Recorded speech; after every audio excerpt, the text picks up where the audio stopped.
Hey everybody, Nick Espinoza, your chief security fanatic here, and today we have to talk about your house because your house is no longer really your data sanctuary and it's actually getting worse. Now, I apologize for not doing a video slash podcast yesterday. I've actually been under the weather, and this is basically this afternoon is the first time I'm starting to feel human at the moment, so I obviously wanted to crank this out. But this actually is coming from MarketWatch. This is what really sparked my brain on this one. And so we're talking about Amazon's latest acquisition, but obviously it doesn't end with a single purchase that Amazon makes because, quite frankly, they make a ton of purchases. And so let's talk about all of these, not to mention Amazon, but the others as well. Now, thanks to MarketWatch author James Rogers on this one, I actually didn't know that this one was happening. Probably because I was sick because it happened this morning, but here's what's going on. Amazon's deal to purchase Roomba maker iRobot, if you didn't know, they're buying Roomba, basically is coming hot on the heels of Amazon's deal to acquire One Medical Health Clinics, sparking obviously privacy fears about what Amazon is going to be able to collect on you. This morning on Friday, before the market opened, Amazon announced the agreement to acquire iRobot for $61 a share in an all-cash transaction. That deal is valued at approximately $1.7 billion and includes all of iRobot's net debt as well. So obviously that's a good deal if you're a shareholder in iRobot. Now, this deal comes, as I mentioned, less than 3 weeks after Amazon announced a $3.9 billion deal. And for the record, these deals are dirt cheap for Amazon. This is Jeff Bezos rooting around his couch cushions to find the spare change to buy these companies.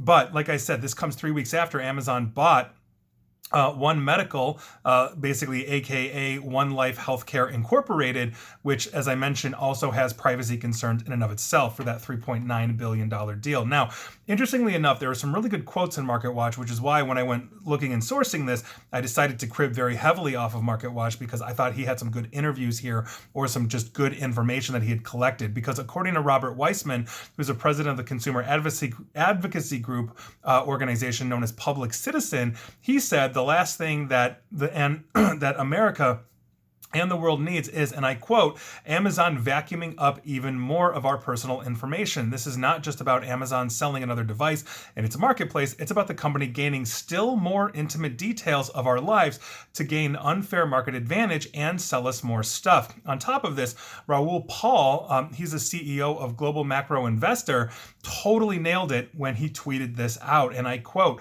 with Ring, Alexa, and now Roomba, Amazon tracks everything that happens inside your house, even who visits you. This is all about getting data on you. Google Nest 2, homes were your last data sanctuary as you now put your phone down, but not now. And that's absolutely true. If we are looking at this, we have these Ring doorbells. We have these Amazon Echo devices that are now integrating things like cameras into them that essentially can see and track everything. And they are. Now Roomba, adding that, can map out essentially the geography of your home, understand positionally where everything is, meaning, oh, you've got a couch, roughly, let's say 5 feet long. I don't know how big a couch is. Let's say 5 feet long, whatever size the couch is. So now maybe you start getting advertising for couches in that space.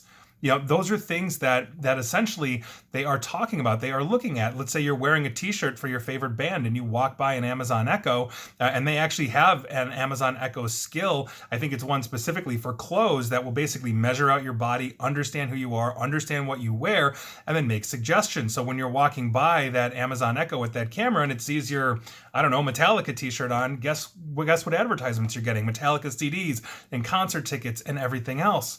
This is essentially what we're talking about. Not to mention the fact that I can go visit a friend and I'm caught on, let's say, Ring doorbell or something else, and that's not necessarily my consent. I'm going to see my friend. I don't necessarily want Amazon to see this.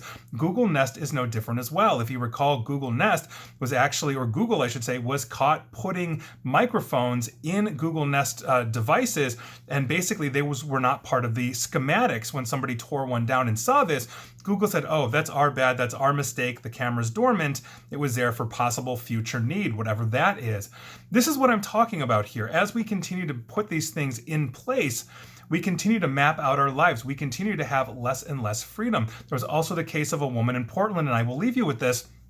that was talking to her husband, and one of the husband's employees in Seattle called her and basically said, you need to unplug your Amazon Echo right now. And she said, what are you talking about? And he said, I just was emailed basically a recording of you and your husband in your home talking to each other. And she said, no, you didn't. And he said, you're talking about hardwood floors. And she said, oh my God. And they unplugged their Amazon Echo, called Amazon, and in Amazon's notoriousness, because they never tell you what's going on, they said, oh yeah, basically we see the problem. And they didn't hear back again. She went to her local news outlet, I believe it was local NBC affiliate, don't quote me on that, but I believe it was, to basically put out the story, and they did. And then Amazon came out with a statement that basically said, oh, well, this woman and her husband were talking, which triggered the Echo, which told it to record, which confirmed the recording, which told it to send, which selected a person basically to send it to, and then confirmed that it was to be sent. I actually did a video on that a few years back with one of my Amazon Echo demo units, because I don't have those things running, any of those things running live in my house. And I basically showed you just how impossible it would be to actually have that thing do what Amazon claimed. That thing has to always be on in order to understand its trigger word, which means it's always listening, just like a camera can always be on if it's looking for a specific motion. We are losing our data sanctuary that are our homes the more we adopt smart technology. And we don't have laws here in the United States, and I can't speak to the rest of the world, but here in the United States, we don't have laws that are protecting our privacy against the massive amount of data consumption that we are seeing by the Amazons, the Googles, the Facebooks, etc. of the world. We're voluntarily giving them this information at a trade-off basically for our convenience, and now you can't say you haven't been told.